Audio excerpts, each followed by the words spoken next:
coffee break. Today's tidbit.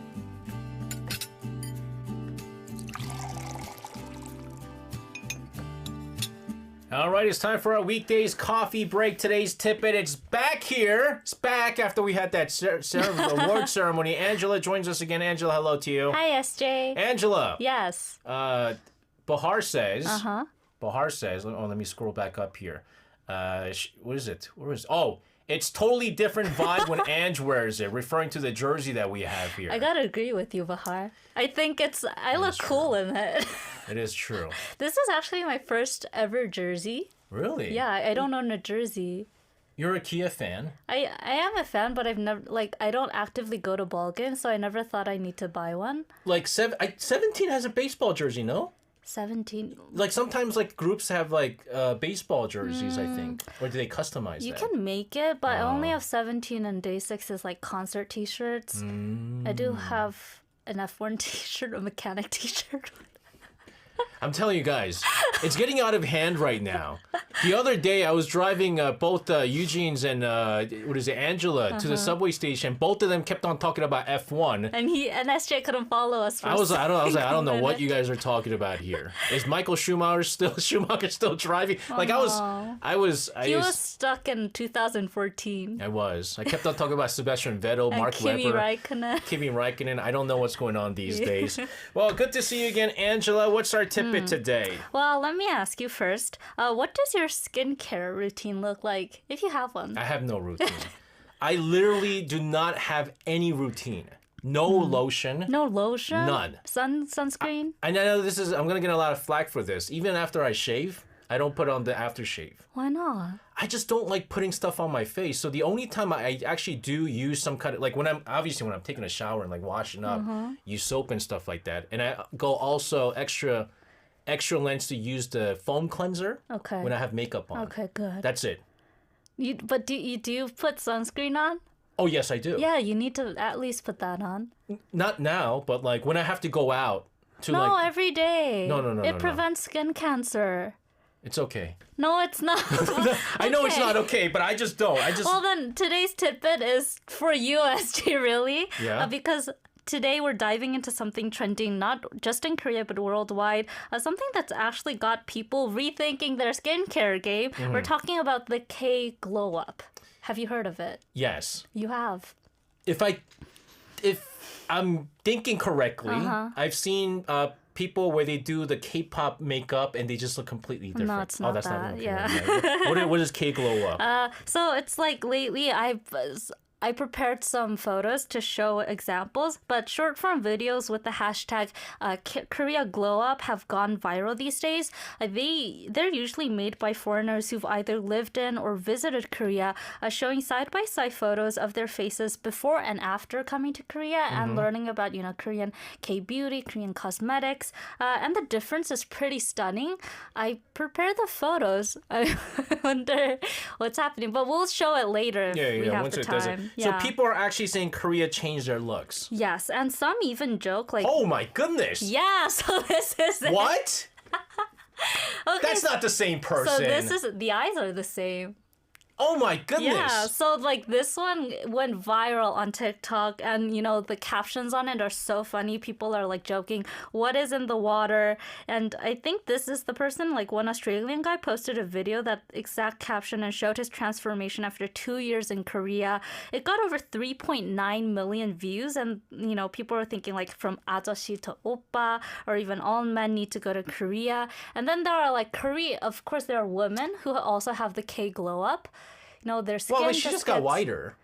Well, their skin, looks better. Yeah. And she has good skin. It's just she just seems whiter. Yeah. The other guy, just completely changed. Honestly, to be honest with you, I prefer the first picture, the guy photo with the beard. Yeah. That's the kind of look that I want because I can't grow a beard. And then there's another example of a guy 1 week in Korea and then 1 year in Korea. That's a completely different person. His eyebrows are the same. I've been here for 16 years. What happened to me? You haven't heard of the K glove until today on coffee break. And now you can change if you want to. Guys, if I could do a glow up, I need to lose weight first, I think. But what are people actually crediting for the glow up, though? So it's a mix of things, Sorry.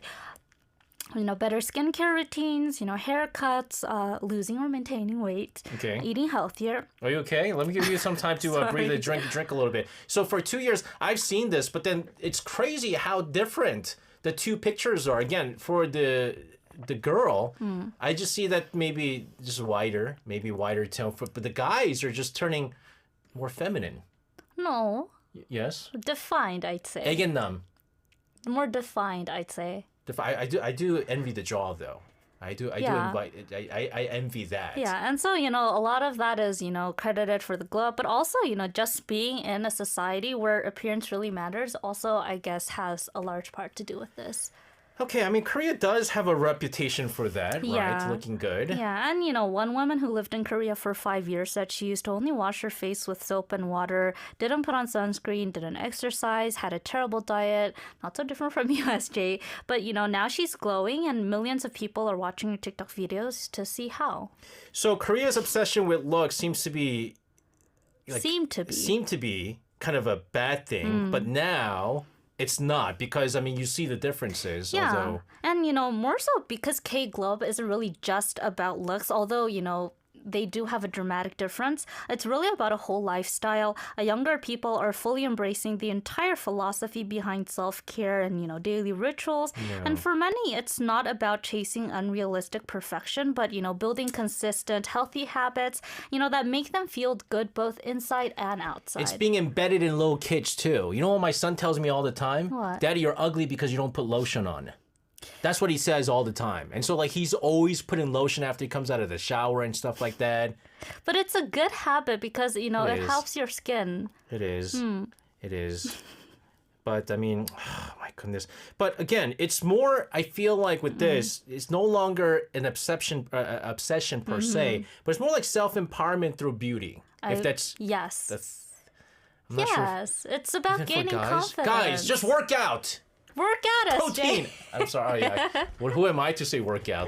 Yeah, but it is self-empowerment. It's not just, the products. It's really about the community as well because people are sharing their, routines and, bonding over these and even traveling to Korea for beauty experiences. It is a whole ecosystem now. So it's like Korea unintentionally becomes a beauty boot camp. That's actually true. That's actually true.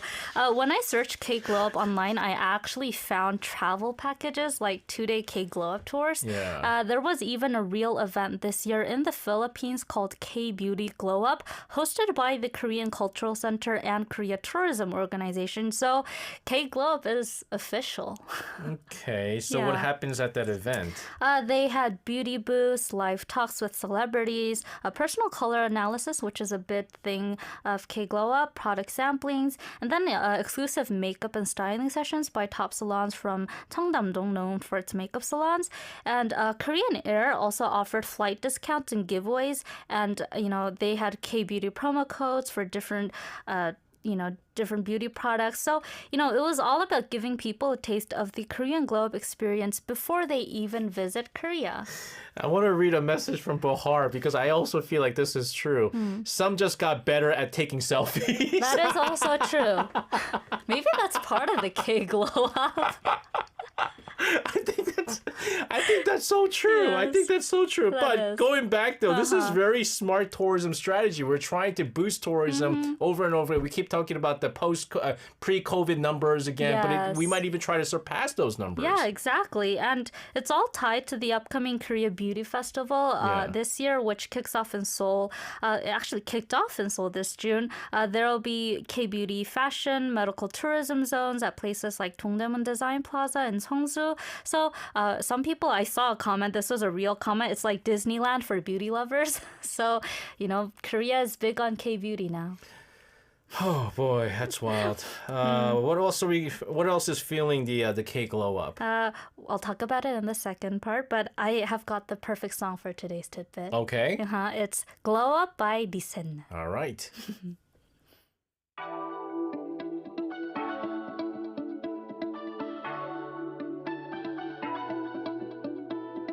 I wanna glow 늘 언제든지 투명한 이 잔향같이 아주 은은하게 스며가 조금씩 let me show you what I like 햇살같이 맑은 기분 물결처럼 비친 내 맘 들여다봐 거기 뭐가 있을까 맑은 향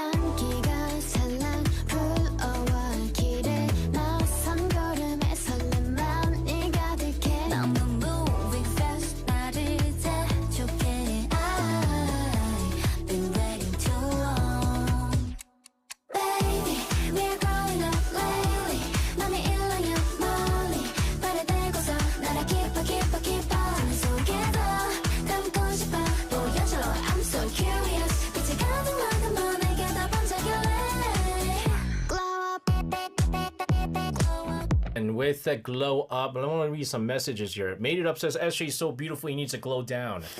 I'm not sure if that's true. Sukasa, jokes aside, SJ's fine, bro. He got his own swag. That's right. That's true. It's daddy swag. It's daddy. I'm telling you, I had the swag in my 20s. It's just, you Do you don't... have a photo? Like, show us proof then. You just might. keep on saying it. But back when I was in a show called Korea Today, it was a TV show called Korea Today in the mornings. Every Friday was like some kind of like trend stuff. Okay. With like, K-beauty stuff. Were you ever trendy? No, so like they did makeup, they did the idol makeup on me, and I looked like an idol. Guys, you know what? This is a challenge. Starting September, not now. I'm gonna start working out again. I'm gonna show you guys a glow up by December. Oh. From September to December. I can't do now.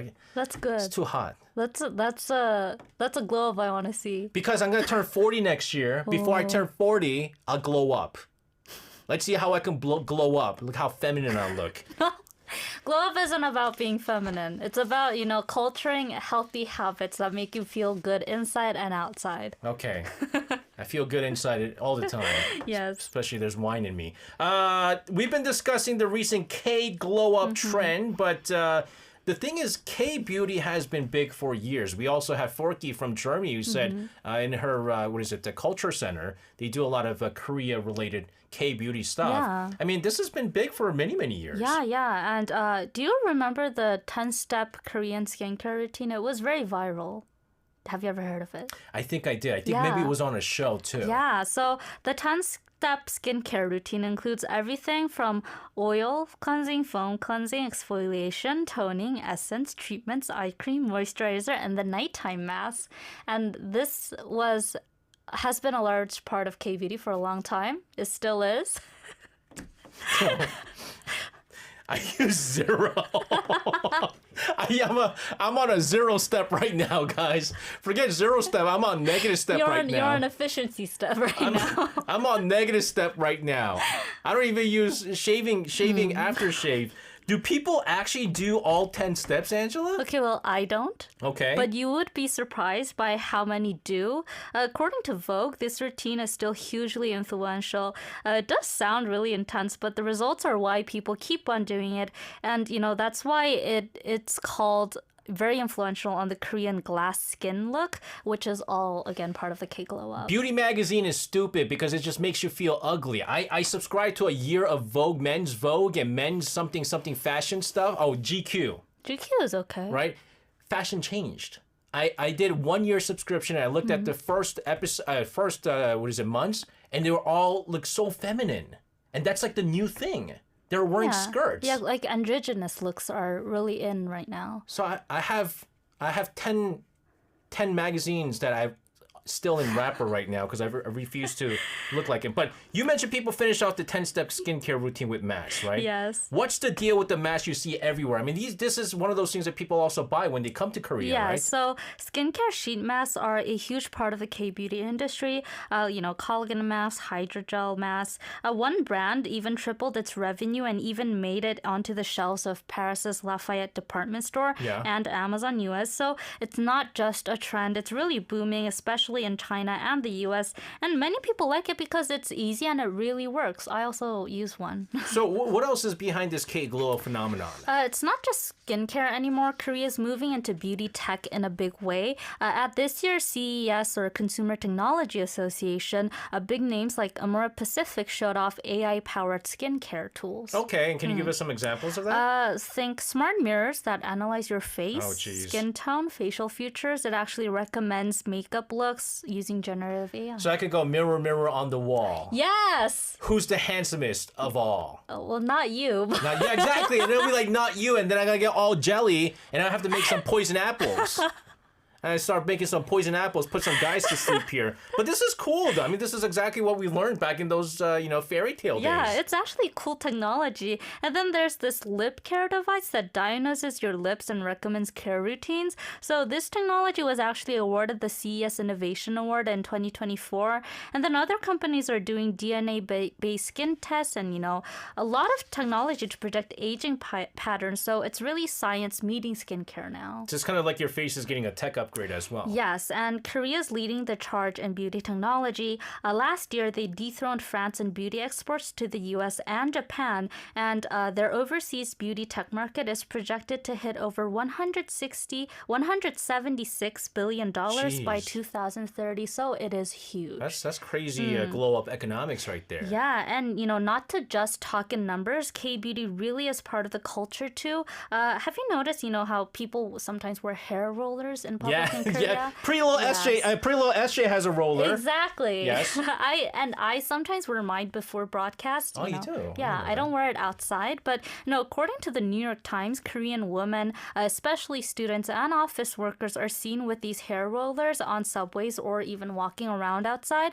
It's become totally normal, and it reflects how young people care about how they arrive, not how they look on the way. All right, there you have it, guys. This is the cake glow up. I'm telling you, I'll get more into the challenge, guys. Let's do a culturing challenge, everyone. Let's do a glow up here. I'm all up on this.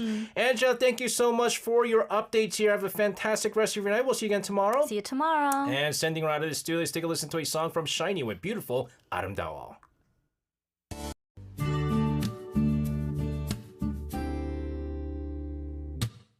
Coffee break. Today's tidbit.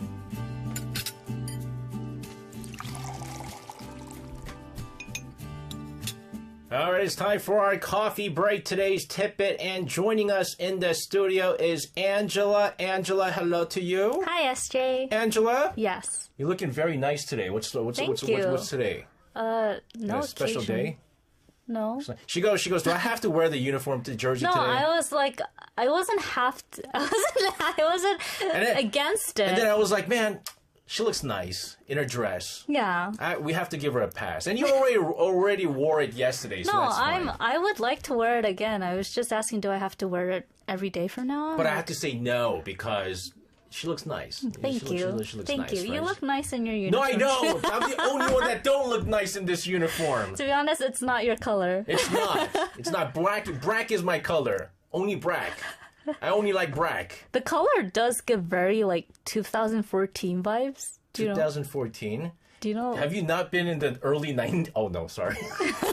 Well, yeah, I haven't been in the early 90s. This is like early 90s. Oh, really? Yeah. They had a lot. These were the popular like colors. tie-dye. That's a 70s. That's the 70s? That's the 60s and 70s. If you look at a lot of the 90s, early 90s, even in Burger King, they had all their seats were this color. Really? Yeah, so this was a popular. Our producer picked this color because it was not Orange Game, Squid Game. I almost, you know why I said Orange Game? What? Orange Game. Okay. My mind is not working today very well. Maybe it's because it's so hot outside. It is hot. And also, it's hot in here. It's really is hot kind in of here. hot in here. What are we going to talk about today? Well, it has to do with the heat. Okay. Where do you like to go when it's hot outside? My car. Your car. Air conditioned. You nice. just sit in your car. No, I don't do that. If I had to pick one place, our studios are really nice. Not this studio. Okay. You know the recording studios? Yeah. It's really cool in there. Gee, that is the saddest. Why? You just go there to rest Yeah. when it's hot? Yeah. You just go to work? Oh, no. I mean, when I'm here at Arirang anyways. Okay. But I stay home. I mean, it's I don't really guess. go to places. Why? Where do you go? I also like to stay home usually. Oh my goodness! She asked me as if she had some crazy answer. No, but when I get, cabin fever, I like to go to a cafe to read. You also go to the movie theater. The movie theater's nice. Yeah, and but cool. the movie theaters, you only sit there for, I guess, 3 hours max. Only. That's a lot. That's a Yeah. lot. But anyways, what are we talking about here? Are we talking about places to go to when it's hot? Yes, close, but not quite. Yes, no, close, but not quite. She's playing with me today. Today's tidbit is all about how Korea's record-breaking heat is changing our leisure habits, more specifically, the rise of what's called malling culture. Have you heard of Malling? it? Yes. Like, is it like the shopping mall? Yes. So malling, as in spending time at the mall. While malls have always been popular in South Korea, this summer they've become like survival zones, really, with heat indexes pushing past 38 degrees Celsius in places like Seoul. People are flocking to indoor spaces, not just to shop, but to cool down, just eat, hang out, really just kill time and spend entire afternoons. So it's actually very similar to what you see in Southeast Asian cities like Bangkok or Kuala Lumpur, places where the heat makes it tough to enjoy the outdoors, and now we're seeing that in South Korea. Yeah, and let's face it, a lot of the malls these days, I go to the mall a lot because we got two young kids. The best place to go is the mall. Everything is there. And so again, because everything is there, you could spend just about the entire day Exactly. Doing a whole bunch of stuff. But is this more about escaping the weather than actually shopping? Yeah, real. So you just put it perfectly. People aren't necessarily going to spend money on clothes. Instead they're really just going there to maybe grab some drinks with friends. Trying out. That's why department stores have a lot of pop-up these days. Yeah. So they visit to pop-ups, watch movies, or just, they actually just lounge around in the air-conditioned comfort zones. And, major shopping destinations are responding to this demand by evolving into a all-in-one lifestyle space. Yeah, I went to the mall on Sunday because the aquarium was there.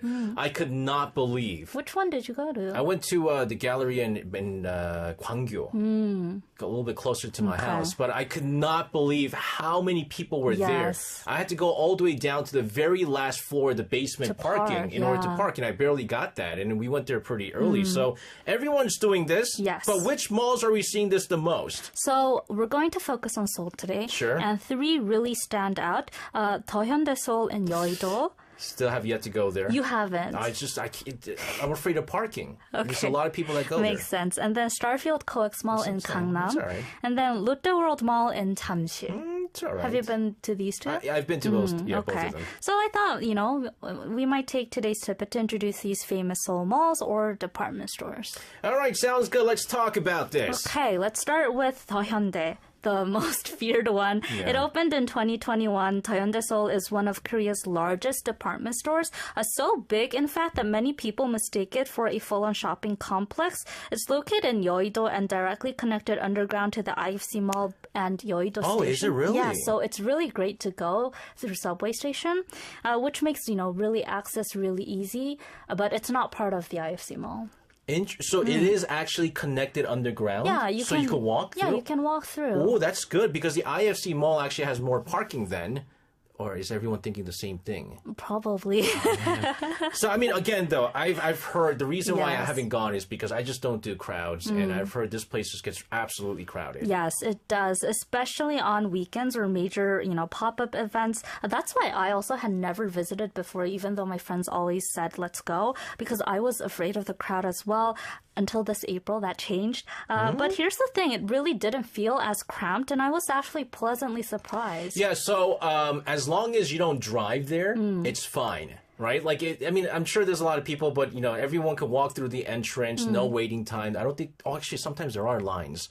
But it's just the parking gets outrageous. But that's the thing. I imagine, very long parking lines outside of the department store because I've heard about rumors about that, but that wasn't the case. Oh, really? Yeah, people are actually parking quite easily, which was why I was so surprised. All right. Yeah. But all of this, though, how is that possible then? So, it didn't feel so crowded because the space was really thoughtfully designed.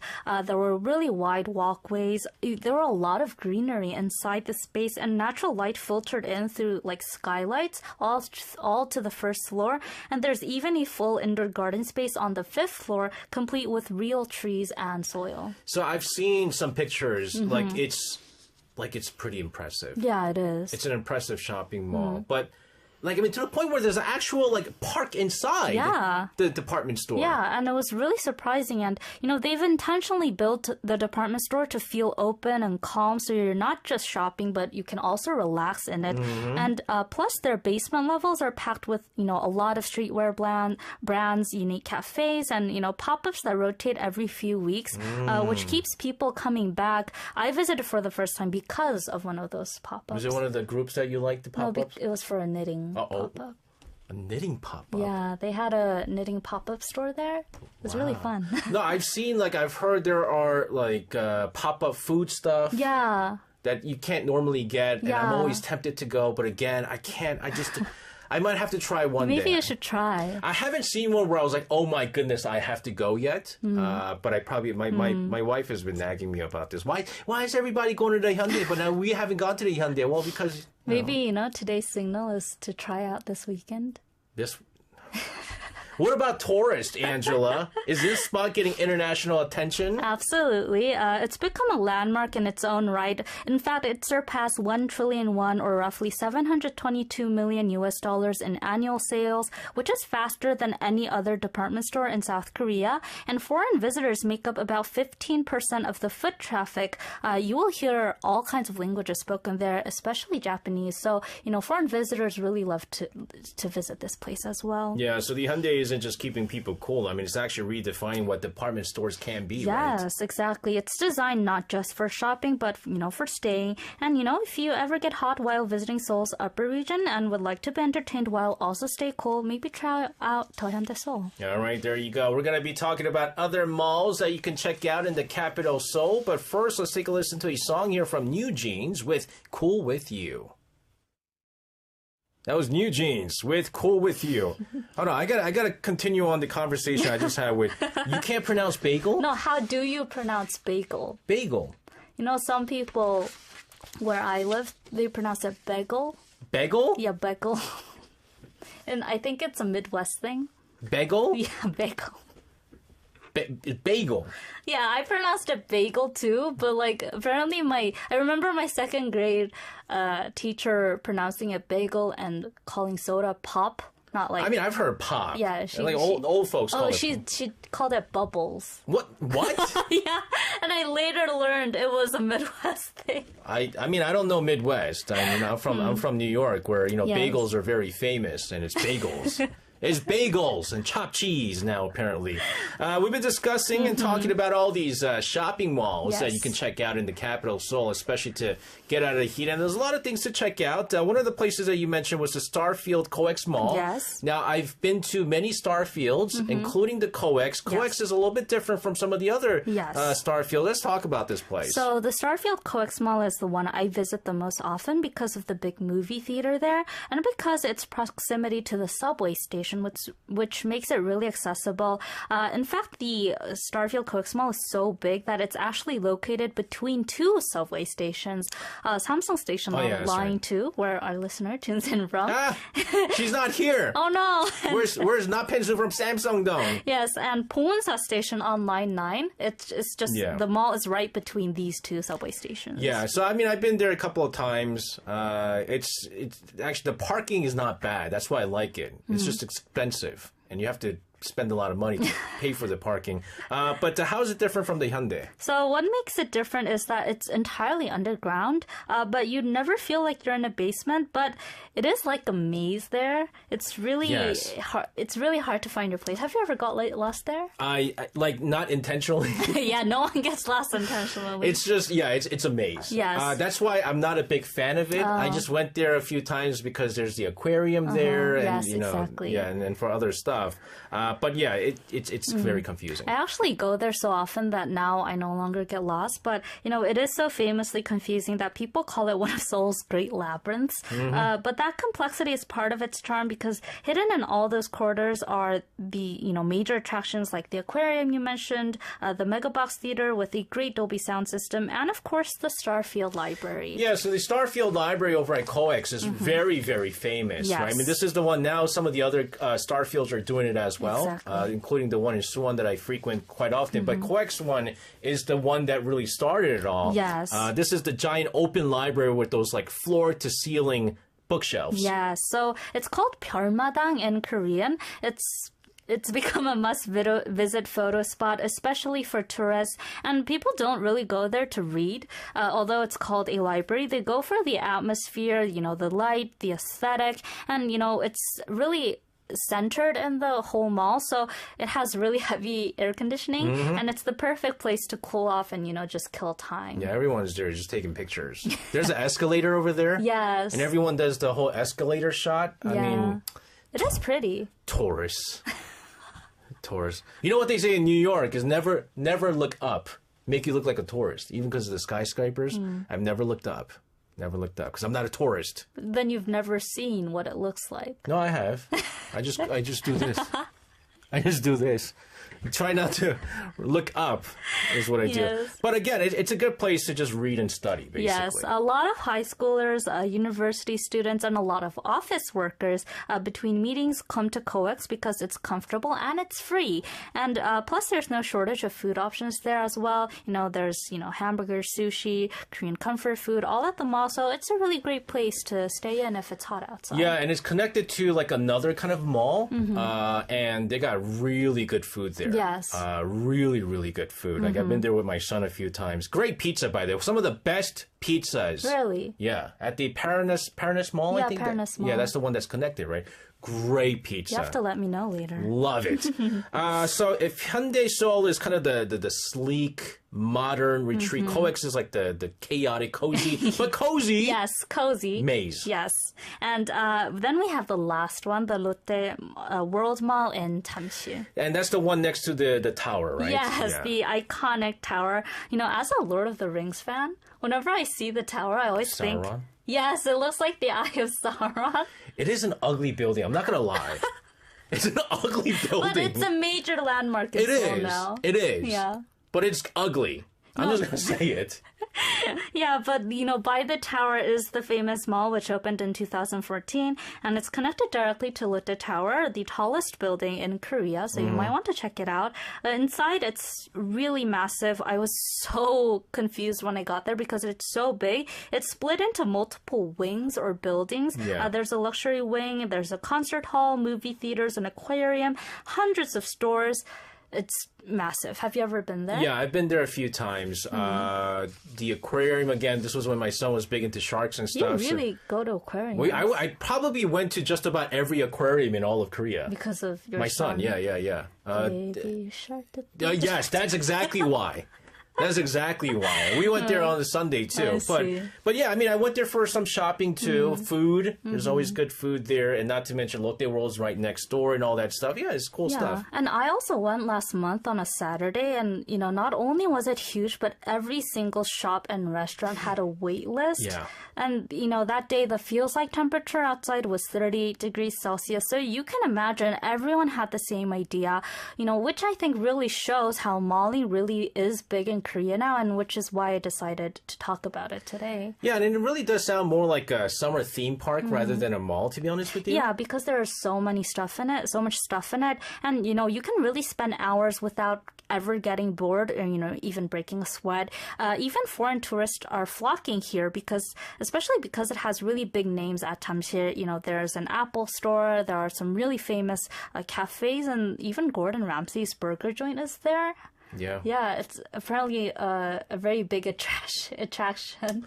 I mean, You might want to try it he out. doesn't really make it for you, but, Yeah. it's his style, right? So malling, it's not just about surviving the heat, it's really about making it enjoyable. Exactly. And Korea's malling culture isn't just a trend. It's really a lifestyle shift driven by climate, convenience, and consumer experience. Whether it's for the air conditioning, the photos, or just to grab a cold drink and sit, malls are really becoming our new summer sanctuaries. Definitely so. Again, I do go to the mall quite a bit with my family. It's so convenient. Try the Hyundai Seoul now. Maybe sometimes. Angela, thank you so much for your tidbit today. Have a fantastic rest of your night. We'll see you again tomorrow. See you tomorrow. Sending around to the studios. Take a listen to a song here from GOT7 with Shopping Mall. Coffee break. Today's tidbit.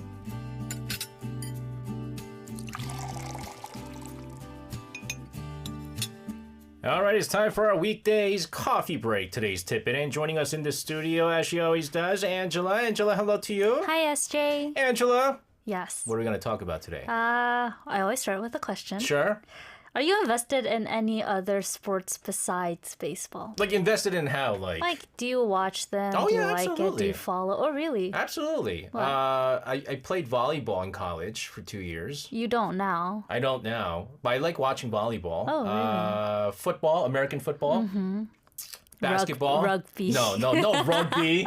No rugby. I don't really know rugby. It's just not a North American. That's not an American kind of a thing. So American football, UFC. No UK football. It's hard to watch. I love watching Premier League. It's hard to watch for me these days Because of the time difference. No, it's because I'm a United fan. I'm a Manchester United fan. Are they They're bad? They're bad. They're bad. But why do you ask? Well, because today's coffee break is all about football or soccer legend, the man, the one and only Son Heung-min. Okay. Yes. Now, I'm glad you didn't, because initially it said legend, and I was like, well, he's not a legend yet because he's still playing. Yeah. He's still playing. He can be a living legend. Oh, that's true. Yeah. That is, he's too young still, though. But Son Heung-min, definitely. Yeah. Arguably one of the best football players to ever come out of South Korea. One of. I'm not Yes. going to say he's the best yet. But yeah, it's very timely, right? Yes. Especially with all the stuff that's going on right now. Yes, it's very timely because after 10 unforgettable seasons with Tottenham Hotspur, Son Heung-min has officially announced his departure from the club. Yes. You were never a Hotspur fan? Never. Never. I know a lot of people became Hotspur fans because of Son Heung-min. Yes. It doesn't matter if Son Heung-min plays. I don't care if Baby Vox is playing for the Hotspur. I don't root for. I have the team that I've been rooting for many, many years. For how long? Even before Park Ji-sung days. That's the first thing people always ask me is, did you start rooting for Manchester United because of Park Ji-sung?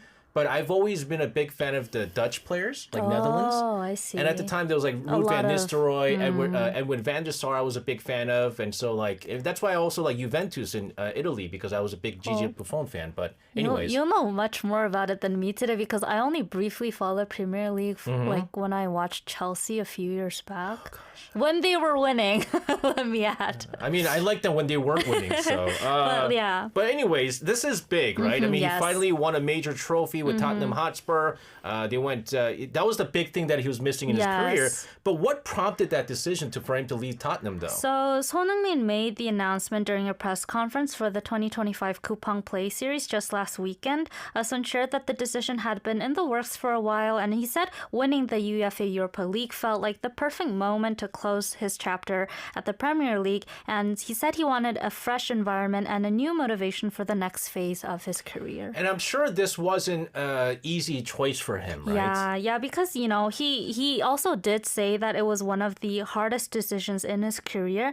And, let's not forget, he spent a decade at the club. So, he made a lot of memorable records. And obviously, fans love him. He loves the team. So, yeah, it was difficult for him. So let's talk about, he is, and this is not me, I like Son Heung-min. Yeah. Don't get me wrong, I just don't like Tottenham. I like Son Heung-min as a player, but what he left behind playing for Tottenham, Yes. he is amongst now one of the greatest players to play for Tottenham. Yes. And let's talk about those stats, right? It's incredible because, it was a very, very long list and I just shortened it. But in the very long list, he scored 173 goals, 101 assists in 454 matches for Tottenham Hotspur. And he also captained Tottenham Hotspur to their first European trophy in 17 years. So Tottenham Hotspur fans won't forget that for a long time. And, he really left a legacy at the team. He became the first Asian player to win the Golden Boot Award too, which means which all of that stuff. That's another thing we have to talk about. But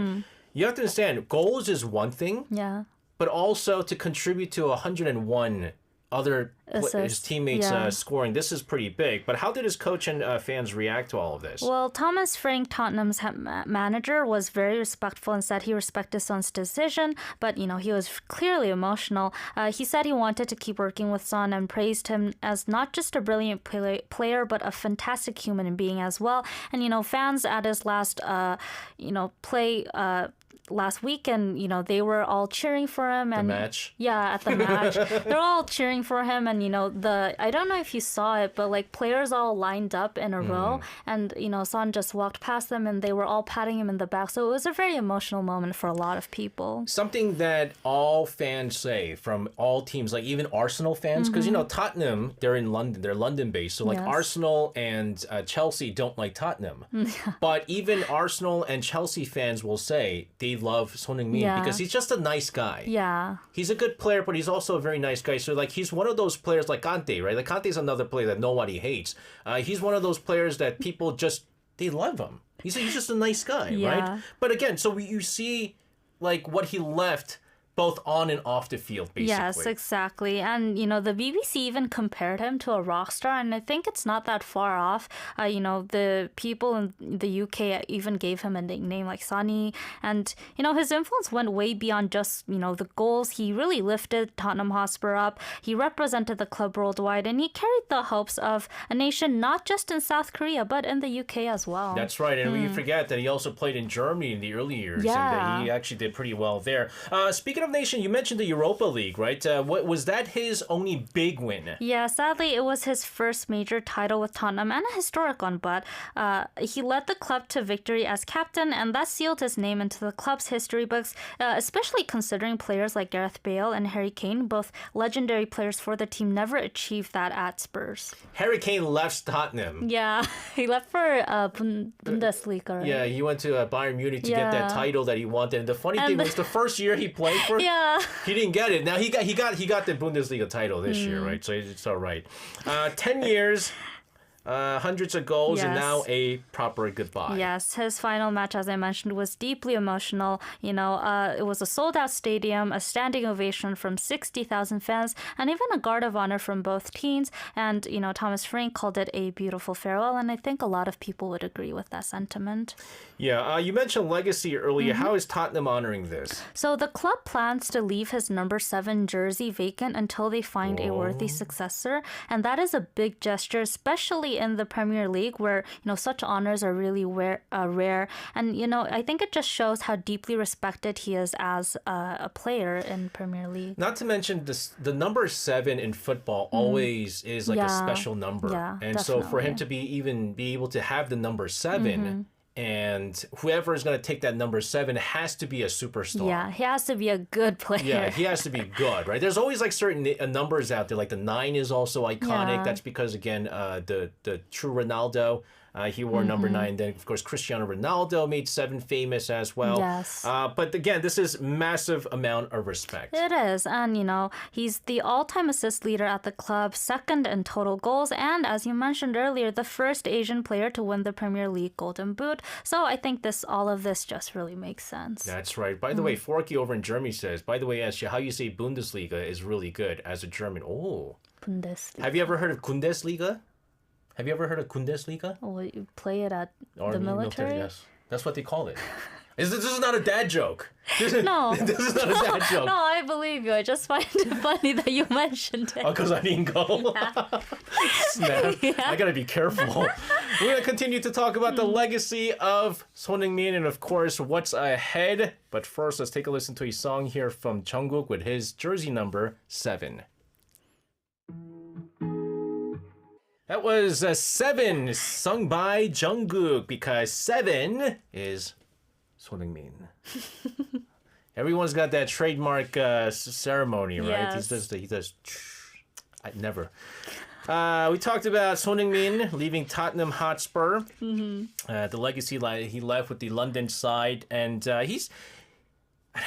he is still going strong. Let's just put it that way. I mean, because if you've seen Son Heung-min, you can tell he kind of peaked at the EPL and it was kind of going down. But it's not because Son Heung-min's a bad player. That's usually around his age when it kind of peaks and it goes what down. happens It does. around It's his age. athletes. I mean, that's the thing. But still, he's young. He's only 33, but his form is excellent. His leadership skills are really stronger than ever. Which makes a lot of people wonder what his next plans are, and they were confirmed this morning. So let's talk about. Speaking of which, what's next for Son Heung-min? So, according to many reports, Son Heung-min agreed to a contract with Los Angeles FC on Tuesday, finalizing his move to Major League Soccer. He's leaving football for soccer. He was actually spotted watching a game just today. He left Korea on August 5th to finalize the deal in the U.S., and according to major news outlets, once completed, Son will become the most expensive player in MLS history. That's right. Expensive in that there's a transfer fee. Yes, the transfer that goes on, fee. and I think they're looking at something around like 20-something million or 20 million. Before that, I think it was an Atlanta FC player, Atlanta United FC or Atlanta United, I think it is. One of the players got something around that. But he's going to be the most expensive transfer.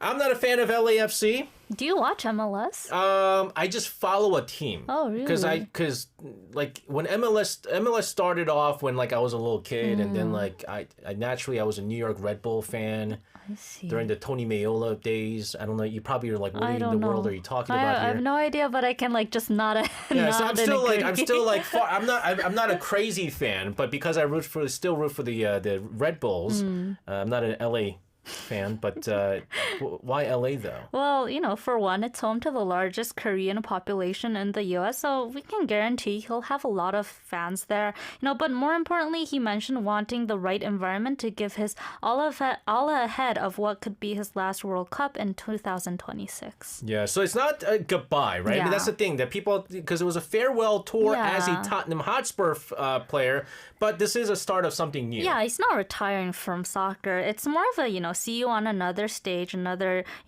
match. And MLS is getting one of the most disciplined, most humble and impactful players in the world. He's also viewed as a national treasure in Korea, cheered for his, very clean image, sportsmanship, and deep connection with fans. Yeah, and now you'll be able to see him face off against the likes of Lionel Messi, Luis Suarez. There's some other older players out there. But Son, again, really, really loved here in Korea. Yeah. And again, we talk about some of the legendary captains, people who had the captain armband for the South Korean national team. Of course, Son still very much has that. Yeah, and Son has represented South Korea at the 2014, 2018, and 2022 FIFA World Cups, and is South Korea's joint top scorer at World Cups on 3 goals.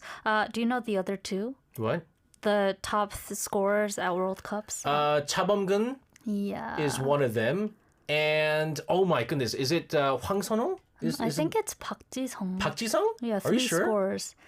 Okay. I'll double check. But, he's also represented South Korea at the 2018 Asian Games, where the team won gold and really revived the nation's love for soccer, and of course him.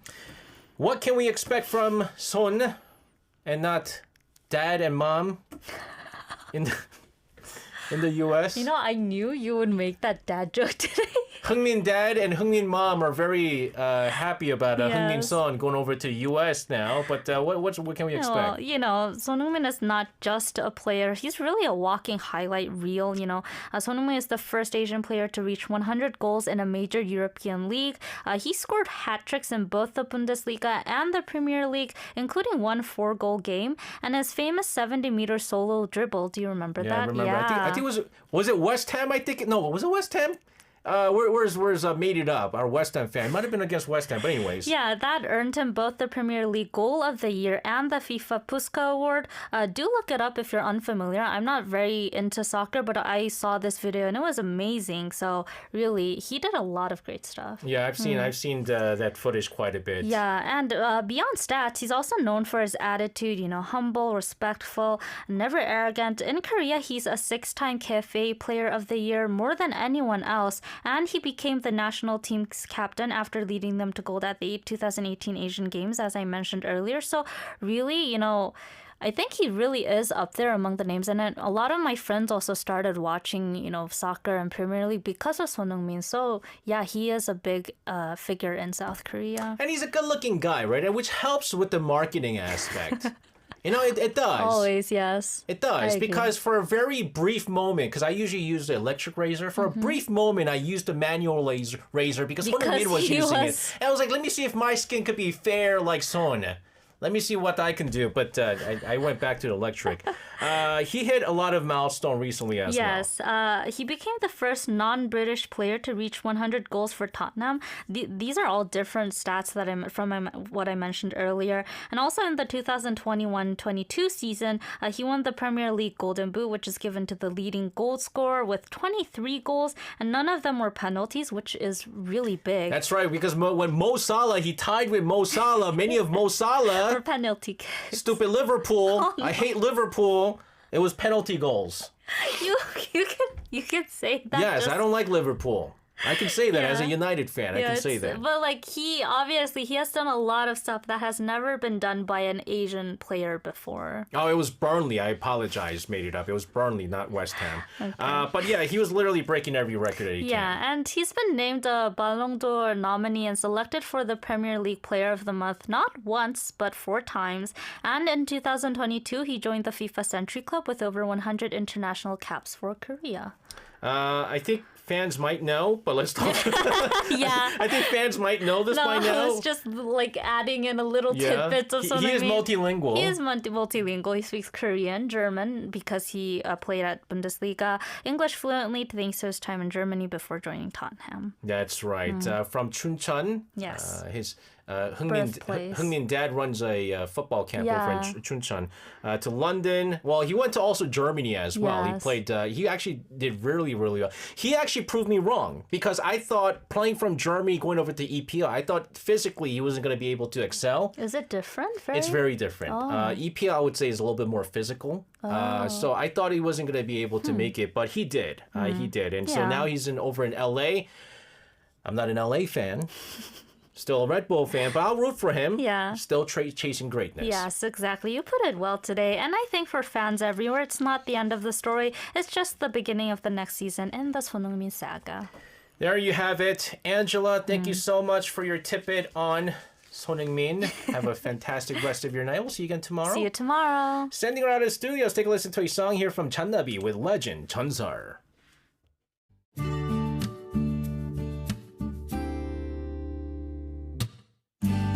Coffee break. Today's tidbit. It's time for a coffee break. Today's tidbit. Joining us in the studio is Angela. Angela, hello to you. Hi, SJ. Angela, we got fun stuff to talk about, but we just can't. Yeah. I'll talk about it during the song break. This is fun stuff here. Yes. We have good times here at the Culture, even when the mic's off. Especially when the mic's off. That's actually more fun when the mic's off. We should have like a pay-per-view behind. No, actually, no. No way. No, way. we can't. You can't open the Pandora's box. It's terrible stuff. What are we going to talk about today, Angela? Well, I might have to ask you something a little bit personal. Oh, snap. Do it. Is that okay? Go. Do you ever feel lonely? Can I tell you this? What? I'm at the point where I want to be lonely. Your daughter like bothers you 24/7? You know, my daughter, I got a son, my hands are full. My hands are full. And so there are times where I just want to be left alone. Yeah. But no, I haven't felt lonely in a really, that's really a long good time. thing. It is. You know, but like because more than half of the city oppositely feels lonely. Oh, yeah? Yeah, like even if you're surrounded by people all day, it can sneak up on you. Fortunately for you, that's not the case. But like in Seoul, for all its hustle and energy, it can sometimes feel like surprisingly isolating, especially if you're living alone or have just moved here. So this summer, the Seoul city launched something new to help with just that if you are feeling lonely, unlike SJ. Lonely, I'm so lonely. Who's lonely, ladies and gentlemen? Here for lonely. Lonely. Baby, I'm so lonely. Who's lonely, everyone? Listen carefully if you're lonely. What kind of program are we looking at here? It's called the 365 Soul Challenge. The city introduced it on July 1st to help people fight off feelings of loneliness and bring more vitality to everyday life. I thought it was like a dating program or something like that. No, I'm talking about a more deeper existential loneliness. You know what's the toughest kind of loneliness? If you have someone but still feel lonely. Yeah, that kind of is Right? bad. And so I remember I was watching the show and they were saying amongst married couples, one of the reasons for why they get divorced is because they feel lonely even though they're married. And so that's not a very that lonely feeling. It's deep. You're right. It's a deep thing. So how does this work? Well, the 365 Soul Challenge, I looked it up and I thought it was actually quite clever. The challenge is built like a bingo game. There are 35 different small activities across areas like culture, learning, fitness, even daily habits like things like walking in your neighborhood park, reading in an outdoor library, or cooking a meal at home. So you pick 16 you want to try, form your own bingo card, and complete the activities one by one. Ooh, bingo. It's what lonely people in the U.S. do. What, bingo? Yes. Yeah, that is true. The old people. Old people, they go to bingo. They go bingo. All right, so it's about getting people out the house, basically. Yes, but it's just more than that. It encourages meaningful, low-pressure actions that can reconnect you with the city and yourself and with other people. So it includes things like visiting a local market in Seoul, joining a book challenge so you can interact with other people. So it's really about creating small moments of joy and engagement. Ooh, Yes. now here's the thing. Is there a reward system or something to keep going? Like, accountability is a very important thing. Yes, definitely there is. Each challenge you complete earns you points, 300 for easy ones, 500 for medium, and 800 for more difficult ones. If you complete a bingo row, you get bonus points. And important thing, those points can be converted into Seoul Pay, which is basically local currency you can use around the city of Seoul. What? My wine shop accepts Seoul Pay. Maybe you should do maybe this. All of a sudden I'm lonely. All of a sudden I'm lonely. Maybe think over your life and realize you're lonely. I am. Bahar says, how does walking in a park will make you less lonely? Well, you walk. Yeah, and you're outside, you see other people, and you realize like you're not maybe all alone, isolated in your own room in the city. You're not alone. Yeah, and maybe you see someone you like and you go, how you doing? Yeah. And then You do it. and spark a conversation. That's so anybody can join. Yes, and also regarding the point system, you can earn up to 30,000 points this year. Plus, you get drink vouchers or coupons if you participate in extra surveys. And yes, anyone can join. Any Seoul resident over 14 can wow. sign up, including foreigners. Very nice. Yes, if you're a non-Korean citizen living in Seoul, you just register using your foreign resident number. And I think this is great, especially as moving to a new country can be exciting, but also very disorienting and also very isolating. So the 365 challenge gives you a roadmap to explore the city, meet people indirectly, and discover cool places while earning rewards. So it's really a win-win. It's true. When I first came to Korea like 16 years ago, I didn't really know anybody. I mean, luckily I worked right away and I met good people at the radio station I used to work back then, but I go home, I don't really know anybody. Yeah. And so I relied heavily on my waiter. Lemona. Lemon He helped me meet people, but it cost money. It was expensive, right? It was going to those nightclubs. Would you call Lemona your friend? He was my 동생. We can still be friends. No, we want to hang out. It's just business. It's business. It was just business. Although he said he wanted to sing at my wedding, but I didn't invite him. But there's a catch here, though. Yes, the catch is that each challenge round is capped at 5,000 participants, and the first one filled up actually quite fast. When I was writing the script, it hadn't filled out, but when I just checked before I came in, it had already filled up. Oh my goodness! So I can't do this. When does the next round start? You then? can do it, SJ, because the next round starts on October 1st. So if you miss the first round, you can join the second one.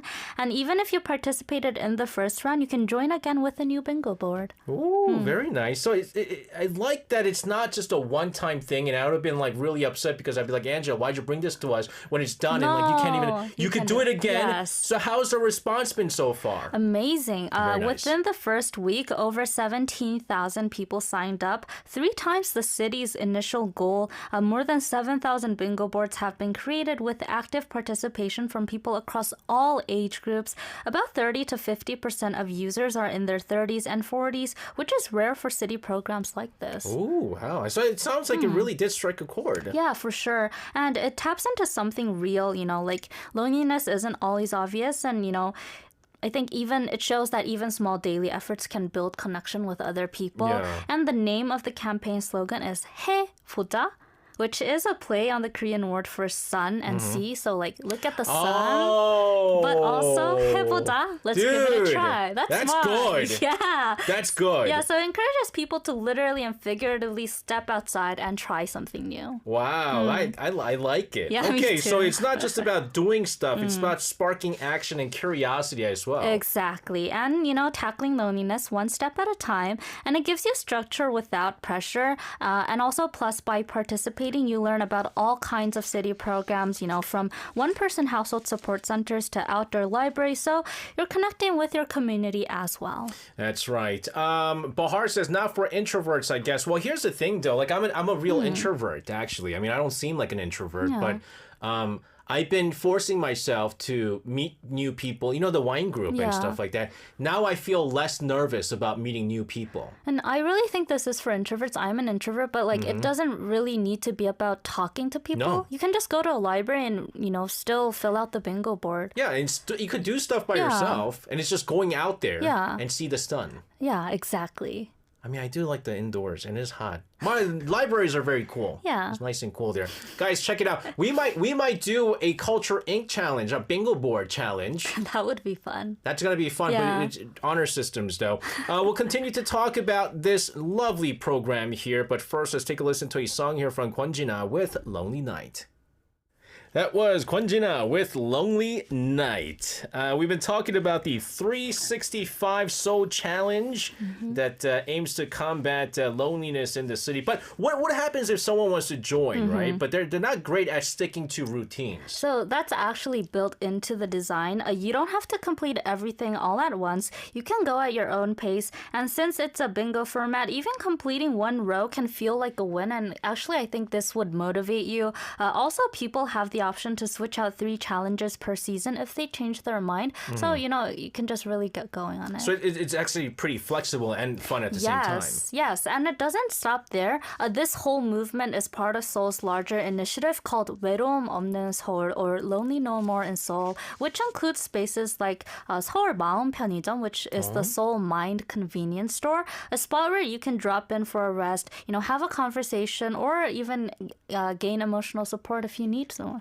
Interesting. Yeah. Okay, this is Yeah. quite thoughtful. Yeah, there are 4 locations across Seoul now, and over 14,000 people have already visited since they opened earlier this year. It's actually been getting a lot of attention from overseas too, that it was even reported in Singapore. Oh, wow. Yeah. What else is part of this initiative, though? So there's also the 외로움 안녕 Goodbye Loneliness 120 helpline, open 24/7. You call 120 and press 5 to connect with a trained counselor. Over 10,000 calls have already come in since April. They also have a chatbot version for people who prefer messaging and, get very frightened when you have to talk to someone over the phone. You know what's this is good because as you know, here in Korea, one of the social issues that we Yeah. have is we have a very high social Depression, suicide rate, and you see some of these videos that come out on the internet where they're at the bridge and all they needed was kind of a hug or a Yeah. person to talk to. Yeah. And they didn't have anyone to talk to. And there's many kinds. If you go to the bridge, there are like messages. Yeah. And also there's phone numbers that you Yes. can call.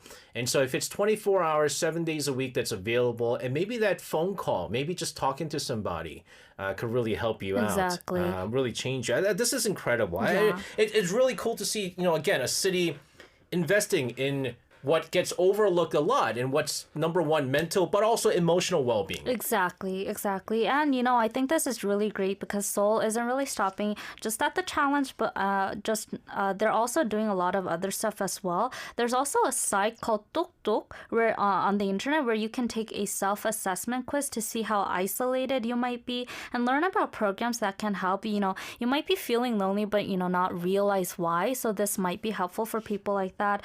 It's also...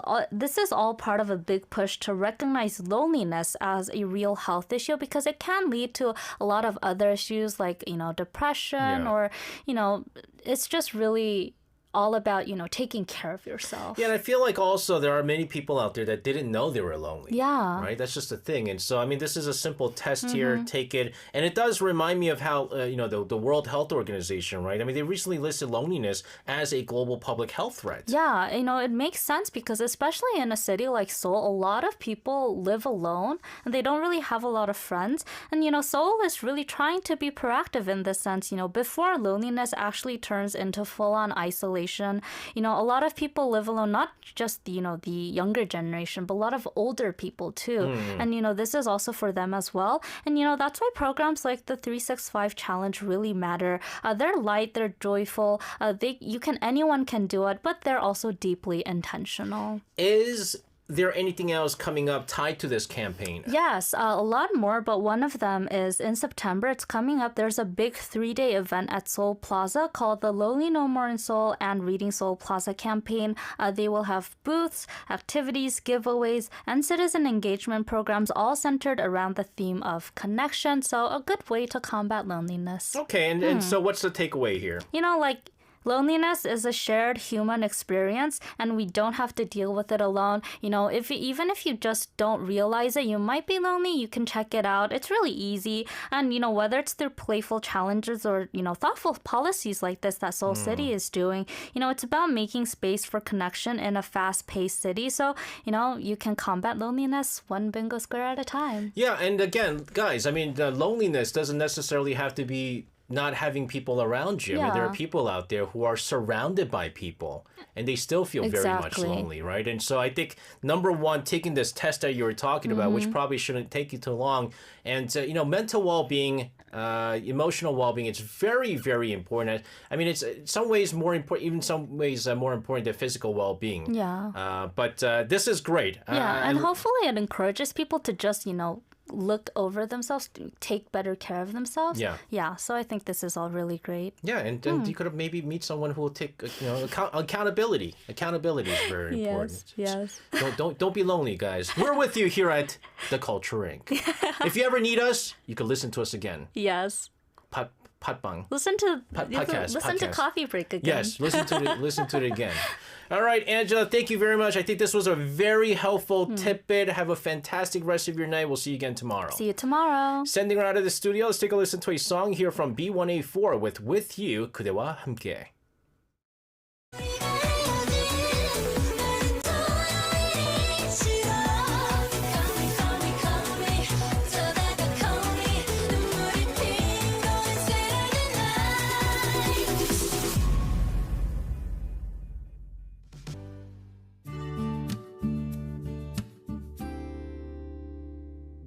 Coffee Break. Today's tidbit.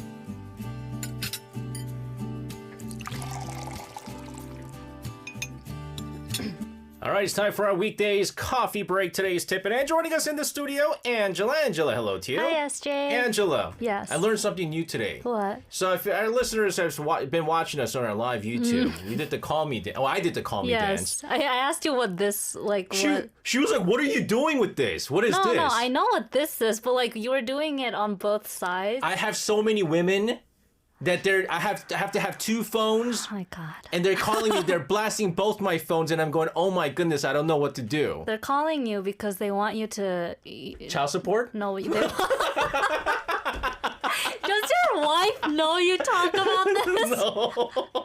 Yeah, exactly. 차 빼달라고. Yeah. Move the Parking, car. move the car, park right. and then I asked you what like this was, and I told you that kids these days They don't. they don't because they don't use the landline. They use phones. They use smartphones. So what do they do? So they just put the palm flat out in front of their face, and then they put that by their face. They by don't the ear. not even this? Not even that. Just like because their palm is their phone. Oh, that's the phone. Yeah. Oh my goodness. And do you know how kids these days take selfies? They take photos, not selfies, photos. No. Like in you and I, when we take photos, we like do this honungmin Yes, gesture, right? yes. Kids these days, they put the palm in front of their face because they're taking selfies. Oh, that's what it is. Yeah. Okay. Another day in making you and I feel old. Yes. Chris Rose says 2 phones and a pager. Pager. Oh my goodness. Anyways, let's go to our tidbit today. What is our tidbit? Well, I always ask you a question first. Yeah. What's your favorite snack or Korean 과자? So actually, Angela had asked me this question in preparation Yes. for today's show, and I stood there for like 30 seconds going, I like American snacks. What's your favorite American snack? Doritos Cool Ranch. Yeah, they don't sell that. No, they don't. And I also said Ruffles. What is this? Onion and sour cream and onion Ruffles. I But don't know what Ruffles are. you don't know what Ruffles are? Because when I lived in the States, my mom forbid my brother and I from eating, junk food. But my Korean favorite snack, probably the spiciest hilgang. which we have here today. yeah. I prepared it. But Very nice. So you're yes. just gonna feed me? Is that what you're gonna do? Yeah, take some, do some ASMR, 새우깡 ASMR. This is actually my favorite.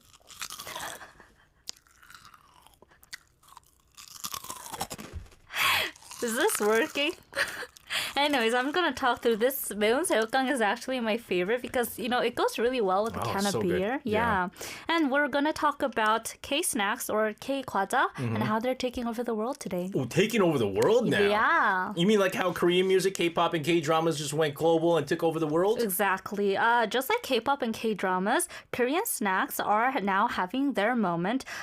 We talked about K-pop Demon Hunters. They're popping up everywhere these days, and K-pop Demon Hunters featured what looks a lot like 새우깡 in a scene, and the ripple effect has been huge. Really? Yeah. So this wasn't even like a product placement. It was just No. happened to be like Yeah. they tried because it's a popular Yeah, snack. yeah. So the design, it was a design. There was a shrimp on it. It said shrimp cracker. Like it wasn't 새우깡 per se, but the snack's appearance was so similar that viewers immediately recognized it. It's like it's so popular. It's so Yeah. well known that just by seeing the shape of it, you know what it is. It's iconic. It is very iconic. Yeah. And K-pop Demon Hunters are spotlighting K-snacks in a new way like this. In fact, one of the characters in the film rips open a red bag of chips, that looks exactly like spicy shrimp crackers. And that one shot was enough to stir global curiosity. And a lot of people are asking what that was, and I want to try it too.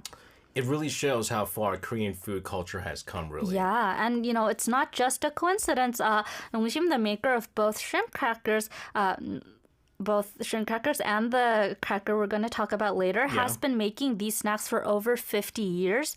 Shrimp crackers or 새우깡 were first released in 1971 and are still one of Korea's top-selling snacks.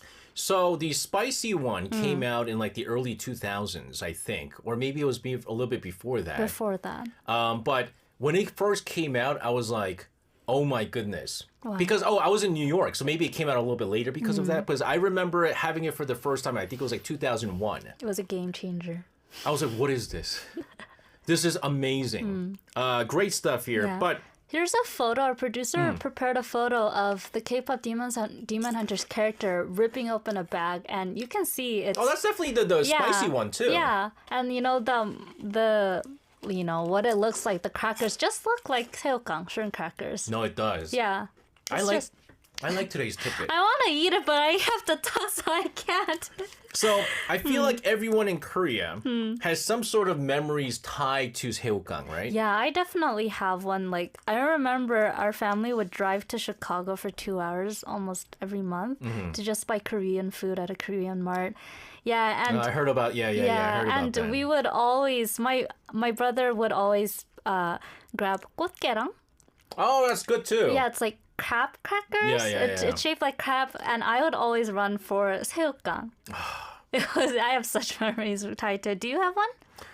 새우깡? Yeah. Well, When it first came when I out. first had it, I actually took it from a kindergarten kid. What? I was volunteering at a 한글학교, and he brought it as a snack, and he was like, "Teacher, you ever have one of these?" And I was like, "Oh my goodness, what's this?" And I think I ate like 3/4 of it. You were the worst teacher. I couldn't stop. It was so good. Yeah, but it's very popular. It's very good. And over the years, the product line has grown to include spicy shrimp crackers, the one we're having today, rice shrimp crackers. Have you had this one? I haven't. You haven't? No, because I feel like that just gonna taste healthy. No. No? You haven't? This was one of my favorite. I think you really? like it. It's kind of like 뿌링클 sauce on it. What? Yeah, I it's love really 뿌링클. good. I'm gonna have to have it. And then there's a black truffle version. I like that. it goes well with wine. I love truffles. Yeah, me so, I too. mean, that's just, yeah. Yeah, do you have a favorite type? I mean, this is my favorite. For sure. Now I have to try the rice shrimp cracker now. I don't know if but I haven't seen it at convenience stores lately. The convenience store near my house, right under my house, is like the biggest one in all of Anyang. Yeah. So I think Try I saw looking it for there. it. I think I saw it there. So I'll definitely do this. Do you know there was even a cocoa shrimp cracker? No. Yeah, it eventually went out of production, definitely ahead of its time. Yeah, no. Yeah, it didn't last long. But, I just think this all shows how experimental the snack industry can be, especially especially 새우깡. They're trying all different versions. Yeah. I didn't know, but apparently there was even a version of 새우깡 that used squid ink. Oh, Yeah, it was completely black. I think it was released in the early 2000s, but it actually didn't sell well because of the look. And it was Yeah. before squid ink became, like a really fancy cuisine. Right? yeah, a trend. And another that was released just in overseas markets, you can't get it in South Korea, is the curry flavored shrimp crackers. This is made in China and sold only there and in other countries. So, if I have the opportunity, I'd like to try that. I think it'd be good. I feel like it'll be good too. Yeah. I mean, shrimp curry is really good. Yeah. So, man. Hungry. No, I'm actually really looking forward to the song break. I'm just going to be eating like crazy Me with this. too. I want to have some now. Well, Angela and I enjoy these 새우깡. We're going to take a listen to a song here from ITZY with Want It?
Song you just heard, that was ITZY with Want It. Guys, Want you it? want it? Want some? That was good snack break here. Yeah. So we covered K-pop Demon Hunters and 새우깡, but are there other examples of snacks gaining popularity through K-pop? Yes. What? Which is why I brought this one in. Banana Kick. Banana Kick. Blackpink's Jennie caused a banana kick boom earlier That's this year right. just by mentioning it on an American talk show. Yeah. A banana kick sales shot up globally, and the stock price again surged by about 260 billion won for the producer and production company of this in just 4 days. And actually, You've never had I this. realized I've only tried this now for the first time. How is it? How is it? It's sweet. It is sweet. It's Yeah. it's good for like kids love it. Yeah. Kids love it. It brings me back memories. Oh, really? Yeah, What kind? because back when I was young, bananas were very expensive. Oh. And so my brother loved bananas, and so my mom would always buy this in place of real bananas, and it was actually his favorite. And so here's ASMR.